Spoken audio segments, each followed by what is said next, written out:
السلام علیکم۔ اے are M کے لیکچر 33 میں آج جو ہماری ڈسکشن ٹاپک ہے وہ ہے overview of the data analysis and its types. Data analysis ایک کروشل پارٹ ہے ریسرچ کے اندر، اور یہ بہت ہی امپورٹنٹ ہے کیونکہ ڈیٹا انالیسز کے اندر ہم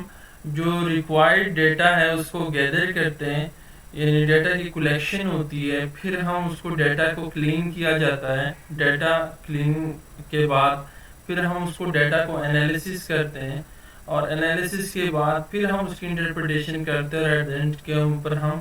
ویژولائزیشن کی طرف آتے ہیں۔ تو یہ ایک کمپلیٹ پروسیس ہے ڈیٹا انالیسس۔ اب ڈیٹا انالیسس میں کیا ہوتا ہے کہ ہمارے پاس جو ڈیٹا ہوتا ہے، جو ہم نے حاصل کیا ہوتا ہے، کلیکٹ ڈیٹا ہوتا ہے، اس کو انالیٹیکل اور لوجیکل ریزن کے تھرو ان کی ریلیشن شپس کو یا ٹرینڈس کو یا پیٹرنس کو کیا جاتا ہے، شو کروایا جاتا ہے، ایکسپلین کیا جاتا ہے، ڈسکور کیا جاتا ہے۔ اور ان تمام چیزوں کا مقصد کیا ہے کہ ہم اس کو ایک بیٹر اور لوجیکل وے سے ہم مختلف کانسٹرکٹس کو اور اس کے ریلیشن شپس کو بیٹر وے سے سمجھ سکیں اور اس کو انٹرپریٹ کر سکیں۔ ڈیٹا انالیسز ایک ایسا میتھڈ ہے جس کے اوپر ہم ڈیٹا انالیسز میں ہم ڈیفرنٹ اسٹیٹسٹیکل اور ڈیفرنٹ انالیسز یا لوجیکل ٹیکنیک استعمال کرتے ہیں تاکہ جو را مٹیریل ہے اس کو ایک سینس دیا جا سکے اور موسٹ یوزیبل اس کو انفارمیشن میں اور کنکلوژن میں کنورٹ کیا جا سکے۔ یہاں پہ ڈفرینٹ ٹائپس ہیں، اس میں سے جو امپورٹنٹ ہے اس میں فرسٹ جو ہم جس کے اوپر ہم ڈیٹا انالیسس کے چیپٹر میں ڈیٹیل میں بات بھی کریں گے، فرسٹ ہمارے پاس اسٹیٹسٹیکل انالیسس۔ وٹ ہیپن کے اوپر یہ بیس کر رہا ہے، اس میں دو چیزیں آ جاتی ہیں، ایک ڈسکرپٹیو انالیسس ہمارے پاس آ جاتے ہیں جس میں نارملی طور پہ اگر کیٹیگوریکل ہمارے پاس ہو تو اس میں ہم نومینل اور آرڈینل مطلب کہ اسکیل کو استعمال کرتے ہوئے مین اور میڈین وغیرہ اس طرح کیلکولیٹ کرتے ہیں، اور اگر ہمارے پاس دوسرا انفرینشیل آ جائے تو انفرینشیل میں پھر ہمارے پاس جو ہے اس میں ہم ریلیشن شپ اور کاز اینڈ افیکٹ کی اسٹڈی ہم کرتے ہیں، اور مختلف طرح کے ٹیسٹ ہم وہاں پہ یوز کرتے ہیں۔ ڈائگنوسٹک انالیسس کے اندر وائی اٹ ہیپن، کیسا کیوں ہو رہا ہے، کرنٹ کوئی سینیریو میں کوئی پرابلم ہے تو اس پرابلمس کو سالو کرنے کے لیے جو اس کی متعلقہ پرابلمز ہے اس کو ڈائگنوسٹ، اس کے پیٹرن کو فالو کیا جاتا ہے۔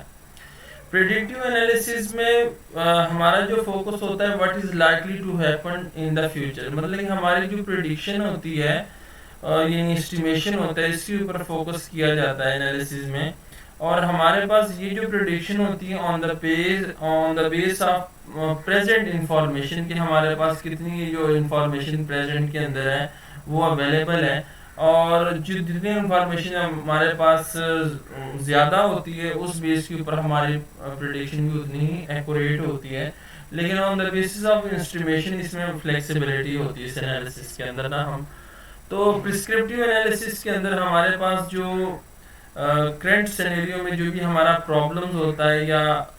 سچویشن کے اندر ہم ان چیزوں کو لے کے چل رہے ہوتے ہیں، what is the best course of action, کہ ہمارے پاس کون سا ایسا مطلب کہ بیسٹ کورس آف ایکشن ہم یوز کر سکتے ہیں اس انالیسس کے اندر۔ ٹیکسٹ انالیسس میں ہم کیا کرتے ہیں، ایک مخصوص پیٹرن کو فائنڈ کرنے کے لیے ہم کیا کرتے ہیں، ڈیٹا مائننگ یا اس ٹول کو یوز کرتے ہیں جس کو ہم ٹیکسٹ انالیسس بھی کہتے ہیں۔ تو یہ ایک اور ویو تھا اباؤٹ دا ڈیٹا انالیسس، جس کو ہم انشاءاللہ نیکسٹ اپ کمنگ لیکچر کے اندر ڈیٹیل میں ڈیٹا انالیسس اینڈ ریسرچ کو جو ہے وہ انٹرپریٹ کریں گے، اور اس میں ایس پی ایس ایس کے مختلف جو ہمارے پاس ٹیبلز ہوں گے ٹیسٹ کے تھرو جو ہم جنریٹ کریں گے اس کو ہم انٹرپریٹ کریں گے اور اس کو انڈرسٹینڈ کریں گے، اور یہ سمجھیں گے کس طریقے سے ہم مختلف کوانٹیٹیو ڈیٹا انالیسس کے اندر ہم ان مطلب کہ جو ٹیبلز کے ریزلٹس ہیں اس کو کس طریقے سے انٹرپریٹ کیا جا سکتا ہے، اور اس ریزلٹ کو ہم کس طریقے سے بیان کرتے ہیں اور اپنے ریسرچ تھیسس میں لکھتے ہیں۔ یہ تمام چیزیں ہم انشاءاللہ اپکمنگ لیکچرز کے اندر اس کے اوپر آپ کو مٹیریل اویلیبل ہوگا.